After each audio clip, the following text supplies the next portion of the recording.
계시록 그 14장에 3절까지 공부를 했었습니다. 그래서 그때 내용 중에서 이제 중요했던 거 한두 개 말씀드리면 이제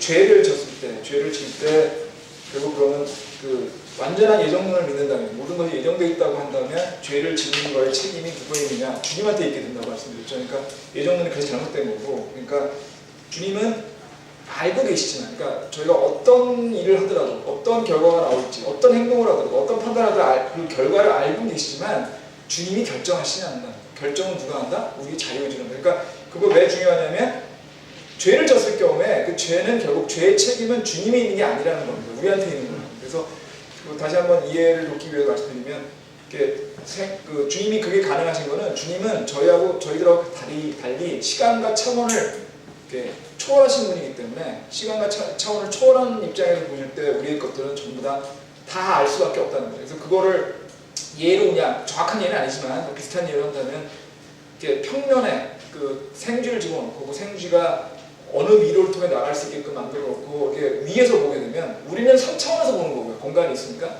생쥐 입장에는 2차원에 있는 거거든요. 생쥐가 어느 쪽으로 나가든지 뭐가 될지를 다 알고 있지만 어느 쪽으로 나가는지를 우리가 결정하지 않는 거예요. 어느 쪽으로 나가든지 알 수 있는 거하고 그거를 결정하지 않는 거하고는 다른 건데, 이거는 생쥐는 2차원에 있고 우리는 3차원에 있기 때문에 다르듯이, 지금 우리는 3차원에 살고 있는데 주님은 4차원, 5차원, 6차원 그 높은 차원에 계신 분이기 때문에 주님이 그걸 다 아실 수 있는 건 당연한 거다. 그러니까 우리가 왜 자꾸 예정론에 빠지냐면 주님과 우리를 같은 레벨에 놓기 때문에 그렇습니다.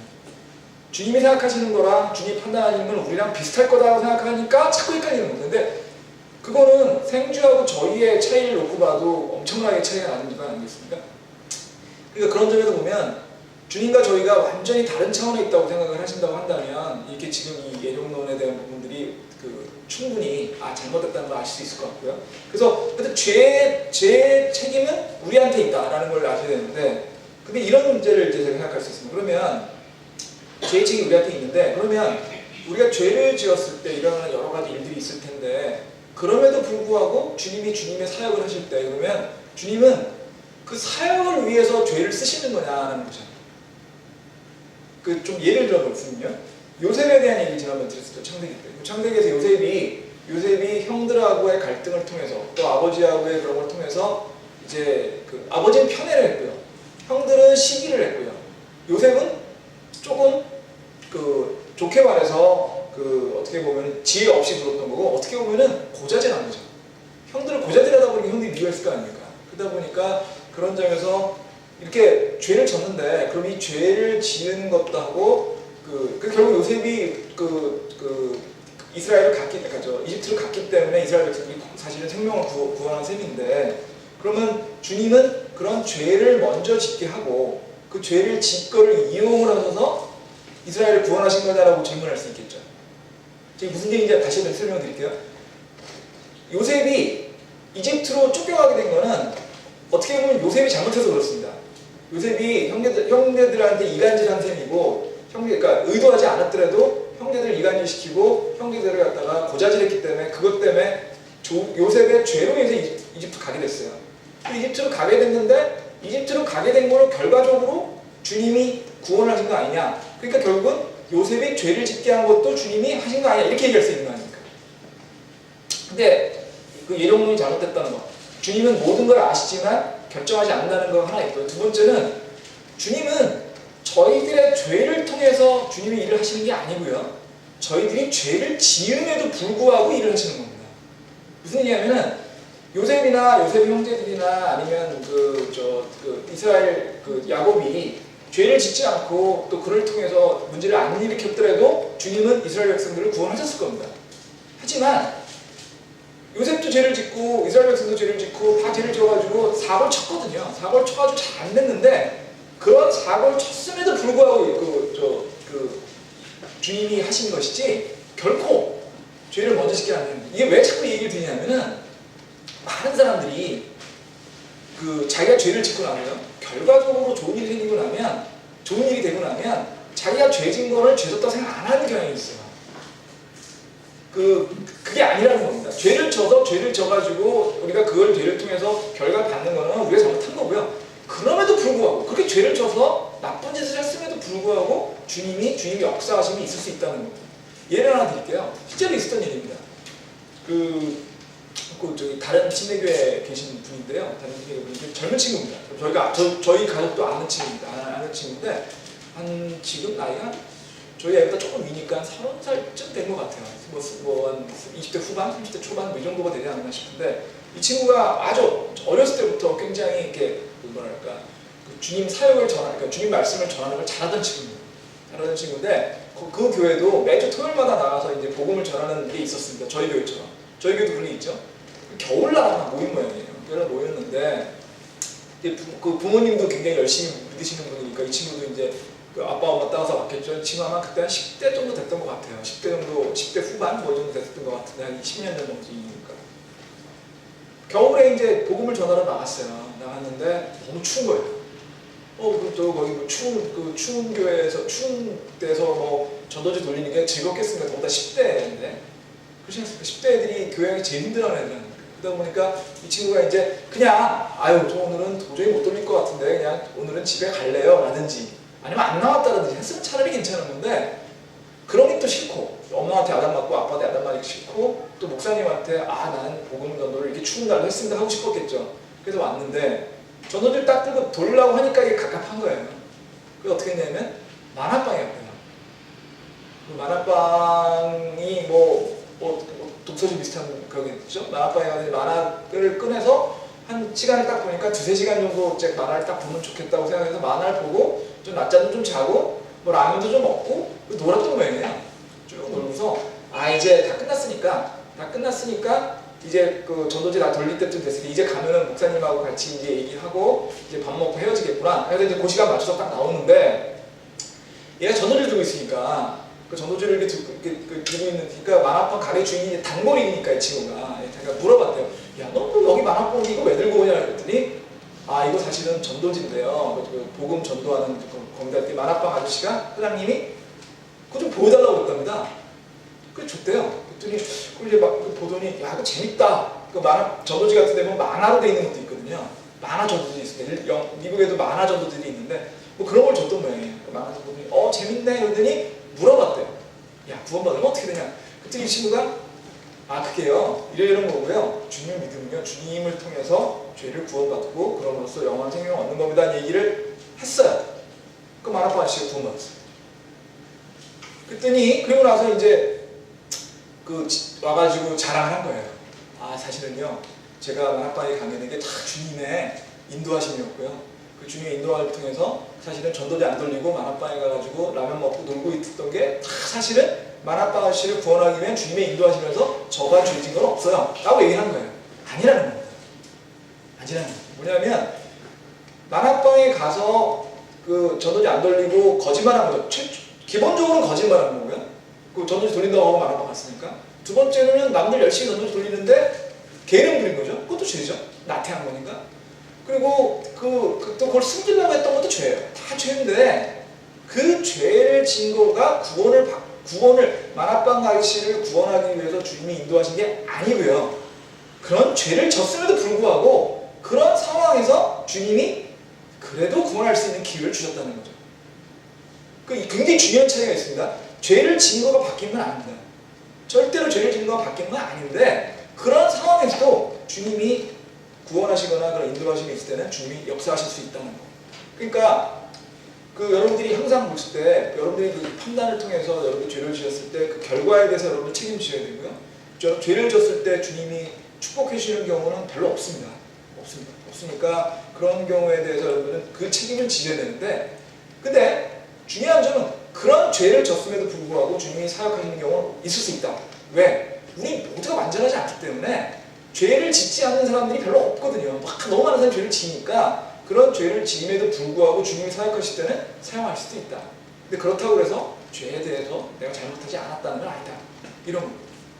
이 얘기를 제가 예를 드리고 예를 들면서 아까 그 만화방 가겠던 그 친구 얘기를 드리면서 해서 여러분들이 이게 쉬운 예화 정도 생각할 수 있을지 모르겠는데 지금 제가 얘기 드린 거 그러니까 주님은 아시지만 결정하지 예정해 놓으신 건 아니다. 두 번째로 죄를 졌지만 죄를 통해 생각하시는 게 아니고 죄에 불구하다. 이게 사실은 지난 2000년 동안 신학자들을 가장 어렵게 했던 가장 어려운 난제 중에 하나입니다. 지금 말씀드린 게. 인간의 자유주의가 있느냐? 주님의 권능은 어디까지 있느냐? 그럼 인간의 자유주의로 죄했을 때 죄의 책임은 어디에 있느냐? 그럼에도 불구하고 주님의 사역은 어디 있느냐? 굉장히 중요한 주제거든요. 근데 신학자들의 주제를 읽으시면 이해가 안 됩니다. 뭔 소리인지 모르겠어요. 너무 어려워. 그러니까 얘기가 꼬이다가 어려워가지고 얘기를 못해가지고 그래서 제가 이걸 쉽게 설명을 드리는 건데 굉장히 중요한 주제라는 걸 다시 한번 말씀드리고요. 항상 머릿속에 염두에 두십시오. 죄를 진다고 해서 주님이 사랑 안 하시는 건 아니지만 죄를 지은 거의 대가는 여러분 치료됩니다. 이거에 대해서 재미있는 거는 제가 이제 서초호 목사님 교재 쓰잖아요. 서초호 목사님이 예를 드신 게 공교롭게도 저도 좋아하는 예를 하나 드셨더라고요. 영화 중에서요. 혹시 여러분들 보신 영화인지 모르겠는데 A Few Good Men이라는 영화가 있습니다. A Few Good Men. 탐 크루즈 나오는 영화. 저는 개인적으로 탐 크루즈 굉장히 좋아해서 그 사람은 기독교인이 아니지만 하여튼 그 사람 나오는 영화는 좋아하는데 탐 크루즈 나오는 영화 중에 A Few Good Men이라는 영화가 있습니다. A Few Good Men이 뭐냐면 법정 영화인데요.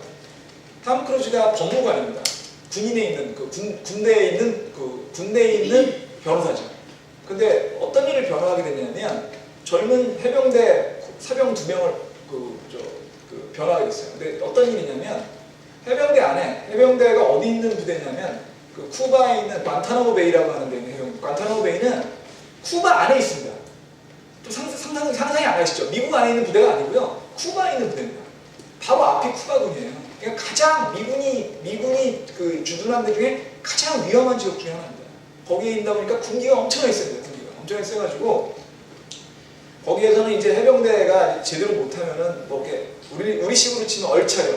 옛날 말로 하면 기합을 주든 그런 게 있었던 모양이에요. 그래서 그 중에 이제 장교가 정확히는 사령관이 아주 잘 못하는 사병한테 기합을 주라고 명령을 했습니다. 그래서 그 명령을 듣고 반밤중에 가가지고 좀 잘 못하는 그 사병, 군대용어로는 고문관이죠. 고문관 사병을 이렇게 담요를 뒤집어 씌우고 두들겨 때렸어요. 일반적으로 그냥 때리는 걸로 끝나야 되는데 얘는 심장에 문제가 있는 애가지고 그걸 때리는 과정에 심장에 문제가 와서 얘가 어떤 여러 가지 이유가 있겠지만 하여튼 그 심장 때문에 죽게 됐습니다. 그러니까 죽였는데 이게 일종의 과실치사 혐의로 해가지고 얘네들이 이제 살인자로서 재판을 받는 거예요. 재판을 받는 건데 근데 이제 이 친구들은 어떤 변호를 하는 거냐면 시킨 거다 이거 시킨 거. 장교가 시킨 거예요. 사령관이 시킨 거기 때문에 어쩔 수 없는 거다 해가지고 이제 자기는 죄가 없다고 하는데 결과적으로 어떻게 되냐면은 탐 크루즈가 사령관으로 나오는 배우가 탐 크루즈는 법무관이고요. 그 사령관이 잭 니콜슨이라고 하는 배우입니다. 잭 니콜슨도 굉장히 유명한 배우죠. 아주 연기 잘하는 배우인데 탐 크루즈하고 잭 니콜슨이 둘이 막 말싸움을 하다가 결국은 탐 크루즈의 말꼬리에 잡혀가지고 잭 니콜슨이 그래 내가 했다 이렇게 얘기를 했어요. 내가 명령한 거야 그거. 자존심을 건드려가지고 내가 하는 바람에 최종적으로는 명령을 한 거로 해가지고 그 사병 2명은 그 명령에 따라서 한 걸로 해가지고 나왔습니다. 그러니까 이제 사병들은 어떻게 생각했냐면 나는 이제 무죄구나 생각을 한 거예요. 명령대로 보니까. 근데 결과적으로는 완전 무죄가 안 나왔습니다.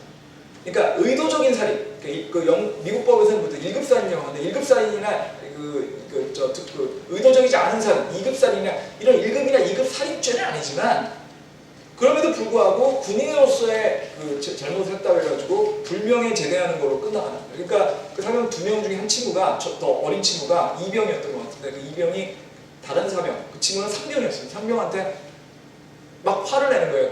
왜 우린 시킨 대로 했는데 왜 우리가 죄냐? 우린 죄진거 없지 않느냐? 난 죄진거 없다. 그랬더니 상병이 뭐라고 얘기를 하냐면 우리가 몰랐지만 죄를 졌다는 거예요.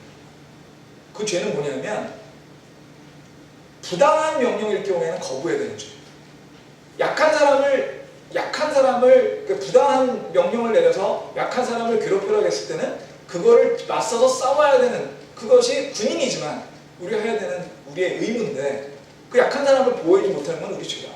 그러니까 우리가 살인하지는 않았지만 보호해주지 못한 거는 죄이기 때문에 우리가 불명예 제대하는 게 맞다. 우리 죄졌다. 우린 몰랐지만 라고 하는 대목이 나오거든요.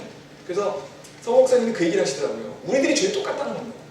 우리가 어떻게 핑계를 대건, 우리가 어떻게 그거를 포장을 하건, 우리가 어떻게 그래서 아니면 우리가 몰랐건, 심지어는 그 죄가 있음에도 불구하고 좋은 일이 있었던 간에 죄는 죄라는 거예요. 죄는 죄라는 거고, 그리고 그 죄로 인해서 우리가 그 결과가 나오게 되는 거는 우리가 져야 된다는 거죠. 그러면 이제 그럴 때 많이 나오는 이제 이렇게 되면 또 나오는 얘기가 뭐냐면 욥기 얘기를 하면서 욥처럼 죄가 없는 순전한 사람도 그 주님으로부터 고난을 받을 수 있는 거 아니냐. 그러니까 꼭 죄를 져가 고난받는 거 아니지 않느냐. 맞는 얘기입니다. 그 죄를 짓지 않아도 고난받을 수 있습니다. 죄를 짓지 않아도. 문제는 죄를 짓지 않아도 고난받는 경우는 굉장히 적다는 겁니다. 여러분이 고난받으신 거는 죄를 짓지 않아도 고난받는 확률은 뭐 1%, 5% 이거밖에 안 되는 겁니다. 95%, 99%는 여러분이 죄를 져서 고난받으시는 거 생각하시면 됩니다. 그러니까 죄를 여러분 지셨을 때 뭐 어떤 건 여러분 다 아실 거예요. 그게 아무리 사소한 거라도 죄를 지었을 때 그래서 항상 여러분은 그걸 통해서 주님의 벌을 받을 수 있다라고 하는 거는 각오를 하셔야 되고요. 그렇기 때문에 항상 어떻게 하면 죄를 안 짓는 것도 중요하고요. 죄를 지게 되면 빨리 회개하셔야 돼요. 회개 기도하시고 회개하셔야 돼요. 주님의 벌을 받기 전에 받고 나서 하시는 것보다 받기 전에 낫겠죠? 받기 전에 하여튼 그래서 항상 여러분 생각하시는 거는 여러분이 죄를 졌을 때 그 죄로 인한 주님의 심판을 받을 확률이 되게 높아진다. 그리고 심판은 여러분들이 견디기 힘들 수 있으니까 그건 염두에 두고. 그리고 중요한 점은 이런 건 있습니다. 여러분들이 받으시는 심판은요, 접처벌은 여러분이 죄에 비해서는 적은 거예요, 사실은. 우리가 받아야 되니까 우리가 죄진 거에 따라서 다 심판받으면 훨씬 더 많은 벌을 받아야 되는데 주님의 은혜로 때, 주님의 긍휼하심 때문에 왜 그만큼 안 받는 게 오히려 기뻐해야 되는 거지. 나는 내가 잘했으니까 주님이 내가 좀 벌을 주지 않나? 이렇게 생각하면 안 된다는 거죠. 아까 어표 분명히 얘기했듯이 우리들이 짓는 죄의 상당 부분은 우리들이 죄진 부분. 그게 무서운 거죠. 우리들이 짓는 상당 부분을 우리가 모른다는 거예요. 그걸 자꾸 알게끔 노력하기 위해서는 더 주님을 알고 또 그 주님처럼, 그러니까 이렇게 생각하시면 됩니다. 여러분이 주님과 똑같아야 죄를 안 짓는 거예요. 그렇기 때문에 죄를 질 수밖에 없는 겁니다. 그러니까 그 죄에 대해 자꾸 죄 그러니까 여러분들이 죄에 대해서 좀 더 정의가 맛이 한번 다시 말씀드려야 될 것 같은데요. 성경에서 말하는 죄는 형법이나 우리가 알고 있는 그런 법상의 죄가 아닙니다. 그걸 우리가 알고 있는 법률상의 죄라고 생각하시면 여러분 헷갈리세요. 그게 아닙니다. 성경에서 말하는 죄는요, 기본적으로 어떻게 생각하시면 되냐면 주님만큼 완전하지 않아서 생기는 게 모두 다 죄입니다. 그냥 간단히 얘기하면 여러분들 율법을 다 지키셔야 되거든요. 율법은 성경에 나오는 게 거의 다 율법이에요, 사실은. 구약에 나오는 거의 다 율법이거든요. 거기 나오는 율법을 다 지킬 수 있는 사람은 없습니다. 불가능합니다. 아무도 못합니다. 왜? 우리는 불완전하기 때문에. 그러니까 그래서 죄의 정의의 가장 간단하고 명확한 정의는 죄는 주님만큼 완전하지 않기 때문에, 주님만큼 무한하지 않기 때문에, 그러니까 우리가 유한하기 때문에 있는 건 다 죄예요. 그렇기 때문에 저희는 죄를 알고도 질 수도 있고 모르고도 질 수도 있습니다. 모르고 짓는 것들은 뭐 상대적으로 적을 거일 수 있겠지만 그렇게 죄를 질 수밖에 없거든요. 그러니까 죄로 인해서 주님의 고난을 받을 수 그래서 그걸 알기 위해서 가장 여러분들이 머릿속에 두셔야 되는 거는 내가 항상 주님과 같은 기준에서 생활할 수 있느냐는 건데 당연히 안 됩니다. 당연히 안 됩니다. 그렇기 때문에 항상 주님과 같이 생활 기준으로 노력하는 자세를 해야만 내가 어떤 죄를 짓는지를 아시기가 쉬워지는 거죠. 내가 주님과 같은 마음이었다면 이런 거 안 했을 텐데 하는 생각 들 거 아닙니까? 그거 다 죄이실 거예요. 간단히 생각하시면. 형법상의 죄는 아니지만 내가 주님의 마음이었다면 이런 거 안 했을 텐데 그거 다 죄예요. 간단히 생각하시면. 그런 점에서 항상 그 머릿속에 염두에 두셨으면 좋겠고요. 그 다음에 이제 그러면 이제 3절을 정리하면요.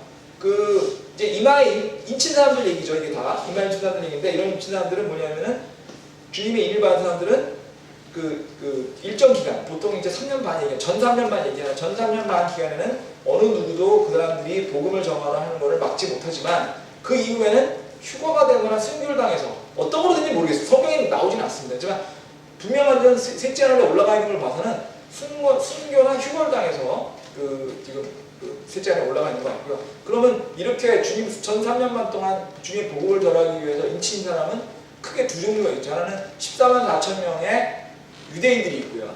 그다음에 두 번째는 두 증인이 있었죠. 기억나시죠? 두 증인. 두 증인도 다 이렇게 인치심을 받고 주님의 말씀을 전하기 위해서 특별하게 허락을 받은 사람들이고요.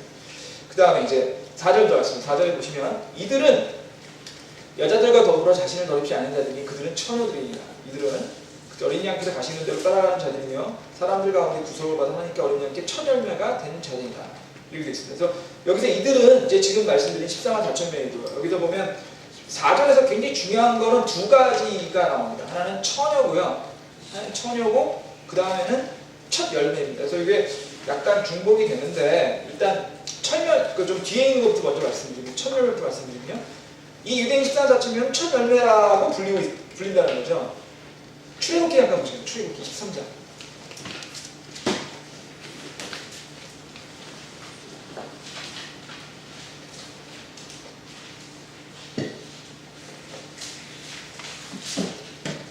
출애굽기 23장 보시면요. 23장 19절에 너는 내 땅의 첫 열매의 처음 것을 주 내 하나님께 집에 가져갈지니라. 이렇게 되어 있죠. 이게 이제 그 새 명절에 잘 볼 때 저희가 초실절 기억나시죠? 초실절. 우리가 유대인들의 명절 중에서 여러 명절 중에서 초실절이라는 걸 기억하실 때 그 초식이 첫 열매라는 뜻이거든요. 그러니까 수확을 하게 되면 그 첫 열매를 주님한테 먼저 갖다 드려라라는 게 유대인의 율법이고요. 출애굽기에 나오는 율법이고요. 근데 이 첫 열매라고 하는 거는 그런 기본적인 고대 율법에서의 그 뜻도 있고요. 하지만 그게 여러 가지 다른 뜻으로도 사용이 됩니다. 그래서 보통 어떻게 사용되냐면 그 어느 특정 지역에서 그 처음으로 구원받은 사람들, 아니면 처음으로 휴거돼서 하늘나라에 갈 사람들, 뭐 이런 뜻으로 여러 가지 설명이 되고 있는데요. 지금 이제 구약 성경에서 첫 열매라고 하는 거는 원래는 무슨 뜻이냐면은 이 영어 이제 주석서에는 어떻게 되냐면 토큰 어포링이라고 되어 있습니다. 토큰이라고 하는 단어는 영어 단어 중에서 어떤 뜻이냐면 뭔가를 작게 먼저 내는 걸 토큰이라고 하거든요. 옛날에 지금은 없어졌지만 옛날에 버스 할 때 토큰이라고 해서 조금 동그랗게 생기고 가운데 구멍 뚝 뚫려가지고 엽전같이 생긴 거 썼던 거 기억나세요? 옛날에? 그 토큰이라는 게 그런 겁니다. 작은 거. 하지만 뭔가 하여튼 상징적으로 누굴 줄 수 있는 걸 토큰이라고 해서 투자를 적게 하는 거를 토큰 인베스트먼트라고 합니다. 이게 작게, 그러니까 한번 맛보기라는 거죠. 맛보기. 초실절이 이게 바로 토큰 오퍼링. 일종의 맛보기 오퍼링입니다. 맛보기 헌금이에요. 헌물이에요. 맛보기 헌물. 처음에 수확을 하게 되면 그 수확 중에서 가장 먼저 나온 것 중에 제일 좋은 거를 주님한테 드리면서 이게 계속 주님의 수확이 오게 되면 이 수확을 주님의 감사하는 의미로 주님께 돌려드리겠습니다. 그러니까 앞으로 더 많은 헌물이 올 겁니다. 그 헌물의 첫 번째로서 맛보기로서 주님께 먼저 드립니다 하는 뜻이거든요. 이게 이제 토큰 오퍼링이라고 하는 거고요. 그리고 또 하나는 또 뭐가 있냐면 어떤 특정 지역에서 아까 말씀드린 첫 번째로 구원받은 사람들, 이런 사람들을 첫 열매라고 부릅니다. 그 얘기를 잠깐 보시면요. 고린도전서 16장 15절입니다.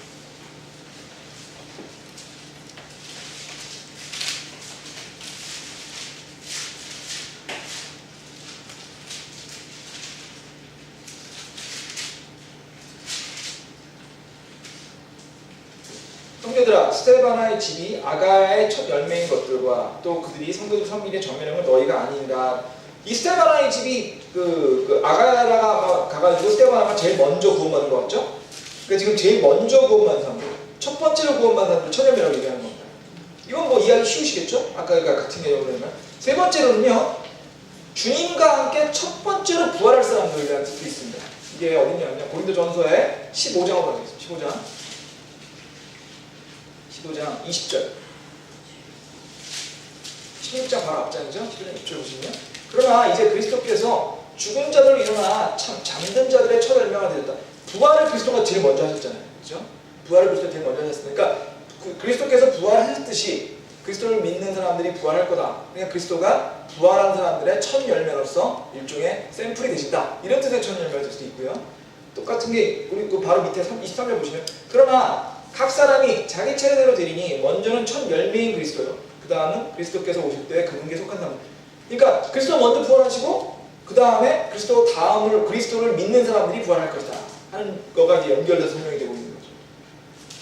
그 다음에 또 마지막으로 14만 4천 명은 또 어떤 게 있냐면 14만 4천 명이 누구라고 그랬죠? 유대인이라고 말씀드렸죠. 그럼 왜 유대인들이 14만 4천 명이 유대인들이었냐는 얘기를 한번 다시 한번 드리면 14만 4천 명이 올 때에는 이미 교회는 휴거가 됐습니다. 그렇죠. 교회는 휴거가 됐습니다. 그러니까 그 당시 환란기에 남아있는 사람들 중에는 주님을 믿는 사람은 없는 겁니다. 근데 환란기는 왜 있냐는 거죠. 환란기는 교회를 위한 게 아닙니다. 이방인을 위한 것도 아닙니다. 환란기는 바로 이스라엘 백성들을 위한 거예요. 우리가 좋든 싫든 이스라엘 백성들이 주님이 택하신 민족이시거든요. 택하신 민족인데 그 이스라엘 백성들이 아직도 주님한테 돌아오지 않으니까 환란기를 통해서 고통을 줌으로써 주님한테 돌아올 수 있는 마지막 기회를 이식시키는 거거든요. 그렇기 때문에 유대인 14만 4천 명이 필요한 거죠. 유대인들을 복음화 시켜야 되니까. 그 과정이 이방인들도 복음화 되겠지만 기본적으로 유대인들 복음화 시키는 게 유대인들 그래서 집합을 뽑은 거거든요. 근데 그렇게 14만 4천 명들이 어떻게 되죠? 14만 4천 명을 통해서 유대인들이 복음화가 돼서 그런 걸 통해서 환란 성도가 될 거고 그런 걸 통해서 주님에 돌아갈 거 아닙니까? 그러면 14만 4천 명은 환란 성도들 주님께 환란 기동에 돌아갈 사람들의 첫 열매가 되는 거죠. 이해되시죠? 그래서 그런 점에서 그 첫 열매라는 의미는 이렇게 여러 가지 의미가 있을 수 있다. 여러 의미가 있는데 그냥 큰 개념으로 놓고 보면은 먼저 주님이 수확하실 것 중에 먼저 드리듯이 그게 뭐든지 먼저 주님한테 가는 것들 라는 의미로 쓰이고 있다. 처음에는. 그러니까 14만 4천 명 그런 점에서 맨 먼저 주님한테 갈 거다. 이런 뜻으로 생각할 수 있고요. 그 다음에 또 이제 어려운 쪽이 더 어려운 개념이 여기서 이들은 여자들과 더불어 자신을 더럽지 않은 자들이니 그들은 처녀들이라고 되어 있습니다. 이거는 몇 가지 해석이 있습니다. 몇 가지 해석이 있는데 제가 말씀드리면 아주 유명한 성경학자 중에 찰스 라일리라고 하는 분은 이 해석이 두 가지라고 얘기를 합니다. 하나는 뭐냐면 이 처녀들은 진짜로 총각들이고 결혼 안 한 총각들이고 사도 바울이 결혼 안 했잖습니까? 사도 바울이 결혼 안 했습니다. 사도 바울처럼 이렇게 결혼하지 않은 상태의 총각들을 뽑아서 한 것이다 라고 하는 얘기 수도 있다. 첫 번째로. 두 번째로 아니 그렇지 않으면 그런 뜻이 아니라 이 처녀라는 것은 영적인 의미로 결혼을 했든 안 했든이 중요한 것이 아니고 영적으로 주님에게 모든 것을 바친 사람들, 영적으로 분별된 사람들 의미로서의 처녀라고 할 수도 있다. 이걸 좀 상징적인 의미를 쓴 것이다. 이렇게 두 가지 해석이 다 가능하다고 얘기를 하고 있습니다. 그래서 오늘은 이제 그 두 가지 다 말씀을 드리려고 하는데요. 첫 번째 걸 먼저 말씀드리면은 이게 말씀드린 것처럼 결혼하지 않은 총각 중에서 14만 4천 명을 뽑았다고 해도 전혀 문제가 없습니다. 문맥상 전혀 문제가 없습니다. 그리고 뜻에서 문제가 없고요. 그러면 이제 이렇게 생각할 수 있죠. 그러면 총각만이 구원받은 거냐? 그건 아니라는 겁니다. 이거하고 가장 대표적으로 연결될 수 있는 게요. 기드온의 300용사 기억나세요? 사사기에서 기드온 300용사 기억나시죠? 그 기드온이 군사를 많이 모았는데 주님이 그 많은 군사가 필요 없다고 하셨어요. 왜 필요 없다고 하셨죠? 많은 군사로 전쟁에 이기면 사람들이 이긴 거 생각하실 거란 말이죠. 그러니까 소수만으로도 전쟁을 이겨야, 기적적으로 이겨야 이건 주님이 하신 거 아니니까 다 필요 없고 300명만 남아라고 했습니다. 그랬더니 300명 남는 데가 어떻게 했냐면 물을 먹는 걸 보고요. 이렇게 무릎 꿇고서 이렇게 물을 떠먹는 사람만 300명하고 나머지 사람들은 그냥 전부 다 해서 했는데 굉장히 많은 목사님들이 더 정확히 말씀하면 80% 이상의 목사님들이 어떻게 얘기하냐면 무릎을 꿇고 그 다음에 이렇게 조심스럽게 경계하는 그런 모습을 한 사람을 뽑은 것이다. 그러니까 무릎 꿇고 먹은 거는 굉장히 중요한 거다 라고 설교를 하세요. 많이 하십니다. 많이 하시는데 저는 그 설교가 영 마음에 안 들었어요. 첫 번째로 성경이 명확하지 않았고요. 그런 내용들이. 두 번째로는 아니 그냥 그렇게 조심스럽게 먹는 거라고 그걸 얘기하는 사람은 또 솔직히 무릎 꿇기가 힘들어서 안 하는 사람도 있을 거 아닙니까 사실. 인대가 우리 큰 애가처럼 인대가 늘어나가지고 무릎 꿇으면 안 될 수도 있는 거고요. 좀 억지 같은 느낌이 들었거든요. 사실 근데 목사님들 설교 중에 가끔 그럴 때가 있습니다. 좀 이분들이 설교하는 것들이 좀 억지스러울 때가 있는데 그리고 심지어 어떤 분은 또 그렇게 이런 설교를 하시는 분도 있더라고요. 그분은 제가 설교 들으면서 기가 정말 좀 약간 웃겼습니다. 어떤 게 설교를 하시냐면 무릎을 꿇게 내려서 하면 양쪽을 경계하는 그런 것들을 하기가 되게 훈련받고 아주 잘 이렇게 용사로서의 기본 자세가 된 사람들을 뽑았다 이렇게 얘기하시는데요. 글쎄요, 전 그냥 끼워 맞췄다는 느낌이 경강부회라고 하나요? 하여튼 끼워 맞췄다는 느낌이 굉장히 강하게 들어서 도저히 그건 이해가 안 되더라고요. 그건 아닌 것 같은데. 그러다가 어떤 주석서를 듣고 저는 이거다라고 느꼈던 느낌은 이런 주석서들이 있더라고요. 뭐냐면 그거는 소수를 뽑고 싶은데 일종의 제비를 뽑았다는 거죠. 주님 입장에서 보면은 그냥 재미 뽑으신 거예요. 그냥 하다 보니까 무릎 꿇고 했다는 사람밖에 안 되는데 그렇지 않고 그냥 먹은 사람들이 훨씬 많았더라. 그러니까 아주 소수의 특이한 사람들이 그렇게 먹었으니까 그 얘네를 뽑겠다. 재미 뽑듯이. 그 무릎 꿇었다고 대단한 것도 아니고 안 했다고 나쁜 것도 아니고 단지 주님은 소수를 필요하셨는데 그 소수가 어디 나왔으니까 그냥 뽑은 것이다라는 해석을 하신 주석서들이 있더라고요. 최근에 주석. 나는 그게 맞는 것 같아요. 저는 그게 맞는 것 같습니다. 왜냐하면 그게 좋다 나쁘다를 성경이 전혀 안 나오거든요. 안 나오는 건데 굳이 그거를 뭐 무릎 꿇고 좋은 거라고 그거는 뭐 그리고 사실 자꾸 말씀드리지만 목사님들 다 아시지 않습니다. 여러분들 굉장히 중요한 일. 목사님들이라고 여러분들 하시는 말 다 맞죠. 저가 말하는 건 말할 것도 없고요. 목사님이 말씀은 다 맞지 않습니다. 목사님 말씀하는 게 틀릴 수도 있습니다. 목사님이 성경에 나오는 걸 얘기하시면 여러분 믿으셔야 돼요. 무조건. 하지만 성경에 안 나오는 얘기를 목사님이 얘기하시면 여러분들이 고치셔야 돼요. 그럼 어떻게 되죠? 여러분이 성경 공부하셔야 돼요. 그러니까 하여튼 그런 부분은 성경이 명확하지 않기 때문에 아닌데 지금 이것도 똑같은 거로 생각하시면 됩니다. 뭐냐면 주님이 총각이라고 해서 특별, 그러니까 이게 만약에 이게 영적인 힘을 해석하지 않는다면 총각이라고 하는 것, 총각이라는 사람들을 주님이 이쪽에 14사편을 뽑을 때 좀 더 그쪽 사람들을 필요로 해서 뽑으신 거에 불과하지 결혼했고 안 했것에 대해서 판단하신 게 없어요. 판단하는 내용은 전혀 없다고요. 왜 판단하는 게 없냐면 주님께서는 결혼이 굉장히 중요하고 좋은 거라고 이미 얘기하셨거든요. 어디 나오냐면요. 히브리서 13장 4절을 보시겠습니다. 히브리서 13장 4절을 보시면요. 결혼은 모든 것 가운데 존귀한 것이요 잠자리는 더럽히지 말아야 하거니와 은혜를 일사하는 자들과 가늠한 자들은 하나님께서 심판하시리라. 너희의 행실을 탐욕이 없게 하고 너희가 가진 것들로 만족하라 이렇게 되어 있습니다. 근데 지금 주님은 결혼을 결코 막으신 적이 없습니다. 그리고 결혼이 나쁘다고 하신 적도 전혀 없어요.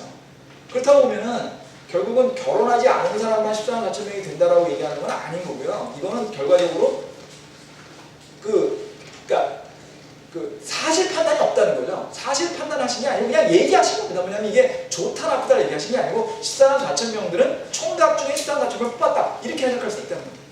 그런 점에서는 그거는 이게 결혼한 것이 좋다 나쁘다의 의사 판단이 전혀 없다는 걸 아셔야 되고요. 두 번째로는 아까 말씀드린 것처럼 그 천이라는 의미에는 주님한테 영적으로 분별됐다는 의미는 반드시 맞는 겁니다. 왜냐하면 이 14만 4천 명이 최소한도 주님한테 영적으로 선별되지 않았다면 주님의 그 간증을 전할 수 없으니까.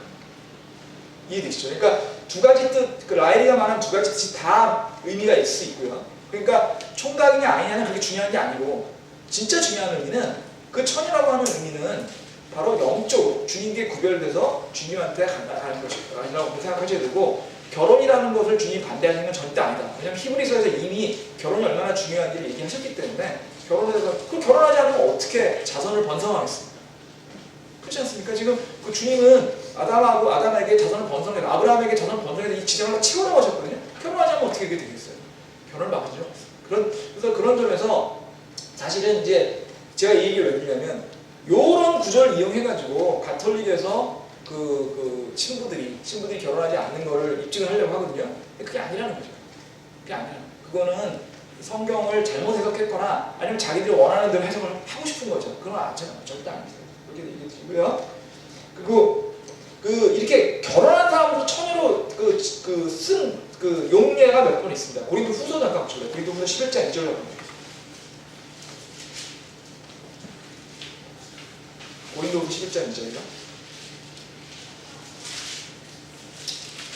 내가 하나님께 속한 질투로 너희에게 대하여 질투하는 이가 내가 너희를 순결한 처녀로 그리스도께 드리기 위하여 한 남편에게 너희를 정원시켰기 때문이다. 그죠? 지금 이거는 뭐냐면은 고린도 성도들 결혼할 건 안 했고 고린도 성도들을 처녀로 비유하고 있는 겁니다. 믿는 성도들 전부 다 처녀로 비유하고 있는 거고요. 마태복음 25장 1절에서 좀 더 명확하게 나옵니다. 마태복음 25장 1절 보시면요.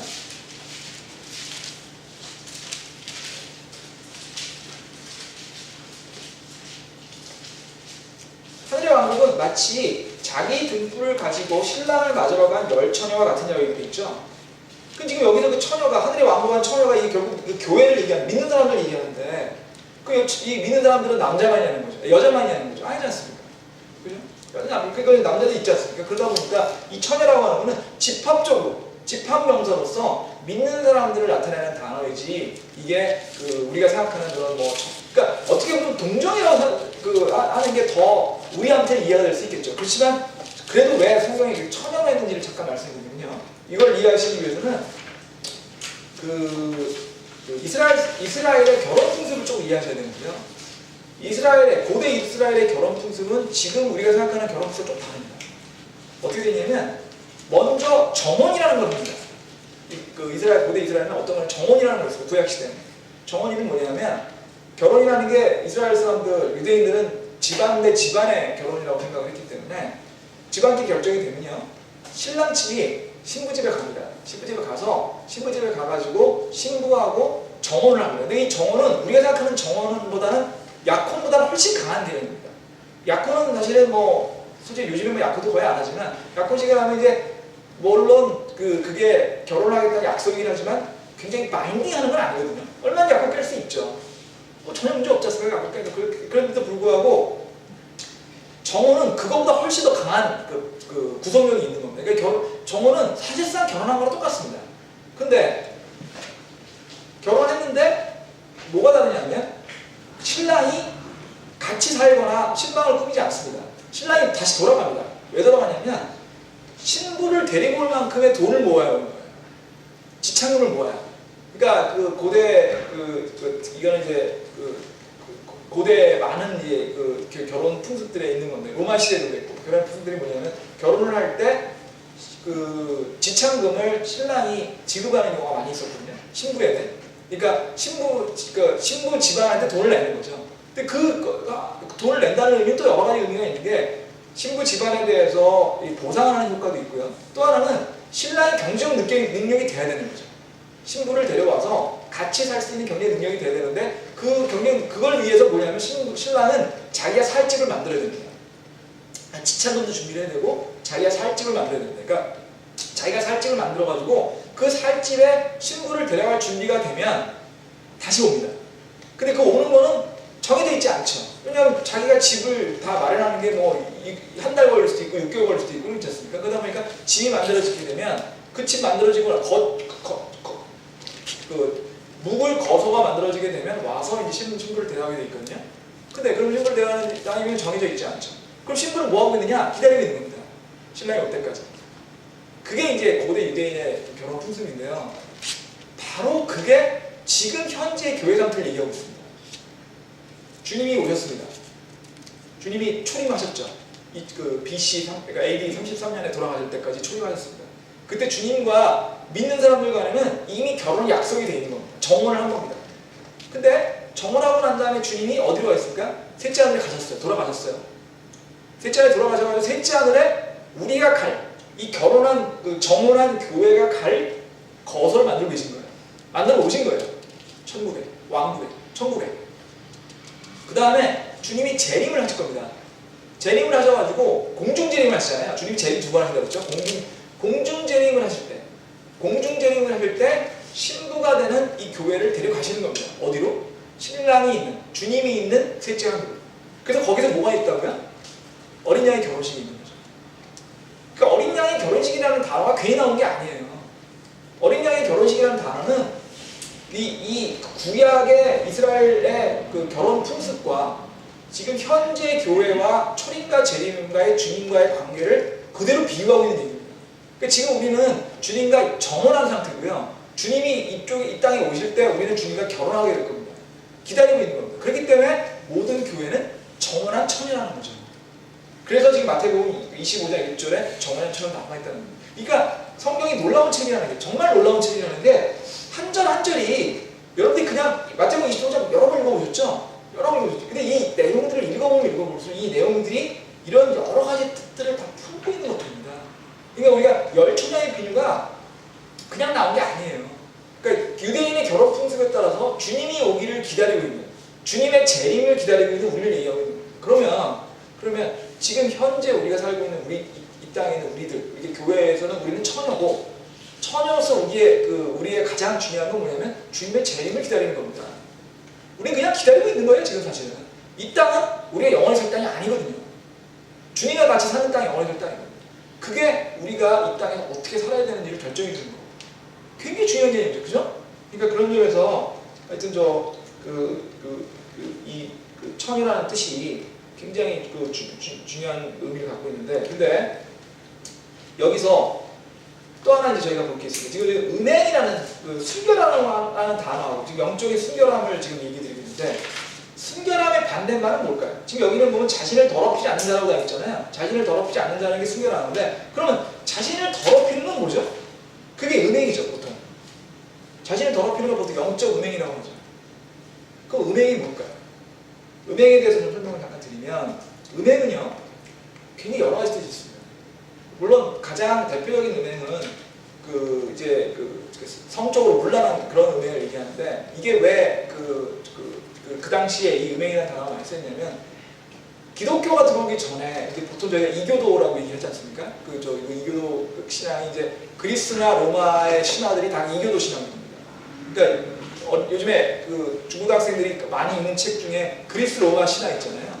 그 그리스 로마 신화라고 하는 것들이 이제 소위 말해서 다신교의 뭐라고 또 문화들인데 그런 이교도들 문화들. 그리스 로마 신화들에 있는 그런 신전들. 그러니까 사도행전에 많이 나오셨습니까? 무슨 아테네 신전이니 아니면 주피터 신전이니 이런 신전들 많이 나오셨습니까? 그런 신전들에서 어떤 식의 일이 있었냐면 신전에 고용되어 있는 창녀들이 있었습니다. 근데 웃긴 거는 그 창녀들의 이름이 사제였습니다. 여사제를 창녀인데 여사제라고 불렀고요. 그러면 그 신전에 오는 사람들이 돈을 내고 그 사제들과 음행을 갖는 것들이 헌금이었어요. 그런 식으로 이 운영이 됐었거든요. 그러니까 그 음행이 얼마나 보편화되어 있겠습니까? 이게 문자 그대로 그 음행 자체를 성전에서 하는 거니까 신전에서 하는 거니까 그런 것들이 굉장히 많았기 때문에 그 음행이라는 단어들이 성경에 많이 쓰는 이유는 그 당시에 그렇게 이교도 신에서 말씀드렸던 그 많은 은행들에 대해서 말하다 보니까 이 음행이 많이 나오는데 근데 굉장히 중요한 거는 성경에서 음행이 나올 때마다 항상 따라오는 단어가 두 개가 있습니다. 하나는 우상숭배고요. 하나는 탐욕입니다. 탐욕과 음행은 항상 같이 나옵니다. 고린도전서 잠깐 보시겠습니다. 고린도전서 5장 10절.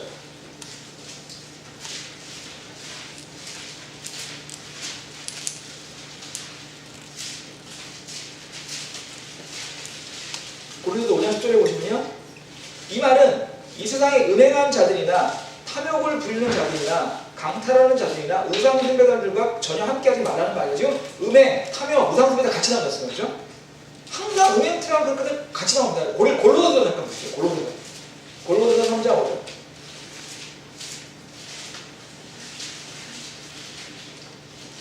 그러므로 땅에 있는 너희 지체들을 죽이라. 곧 음행과 부정함과 무절제한 애정과 악한 욕정과 탐욕이니 탐욕은 우상숭배죠. 지금 탐욕은 우상숭배라고 아주 되어 있고 거기 앞에 음행이 나오죠. 그러니까 음행과 탐욕과 우상숭배는 사실상 거의 같이 나오거나 비슷한 뜻으로 쓰입니다. 그래서 저희가 이 음행을 얘기하게 되면은 이 음행은 우상숭배와 탐욕이라는 걸 같이 보고 같이 이 전체 하나의 뭉뚱그려 봐가지고 이해를 해야 되거든요. 그래서 음행과 탐욕에 대해서 우상숭배와 탐욕을 받아야 음행이 어떤 뜻인지 이해할 수 있는데요. 요거는 오늘 하기는 좀 어려울 것 같고요. 다음 시간에 보면 우상숭배와 탐욕과 음행이 어떤 뜻인지 그러면서 이게 어떻게 연결돼서 우리가 어떻게 되는지를 살펴보도록 하겠습니다. 그럼 기도하고 마무리하도록 하겠습니다.